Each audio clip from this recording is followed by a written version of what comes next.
we have discussed the transportation modeling and the other aspects to it. Now let us reconsider the intermodal transportation. Intermodal transportation is a response to changing marketing and distribution requirements for moving all type of cargo. So now we can gather our concepts of transportation and transportation economics, and we can now fully clarify what would be intermodal transportation.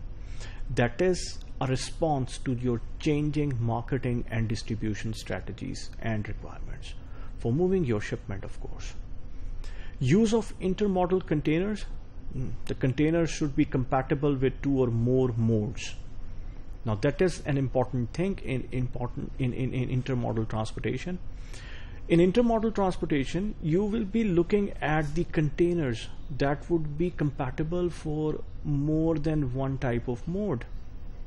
So you need to look at that perspective. And it has greatly improved the intermodal transfer of general cargo. So that compatibility actually gives you the flexibility in terms of intermodal transportation. Intermodalism also has to cope with the added burden of minimizing the cost of specialized equipment. So intermodalism or intermodal transportation actually helps to minimize the cost. Cost of what? Cost of some specialized equipment. And that equipment, in the case of trailers, would be a trailer on flat car, that is TOFC, or it could be a container on a flat car, that is COFC. We know that there are, let's say, intermodal transportation services in which you can actually put a trailer on the flatbed, let's say, of a rail car, or you can put the container on the flatbed of a rail car.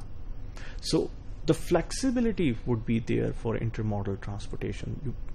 In considering the transportation economics, in considering the transportation modeling for some intermodal services, we need to look at that flexibility that would actually come with the compatibility of different transportation modes. Thank you.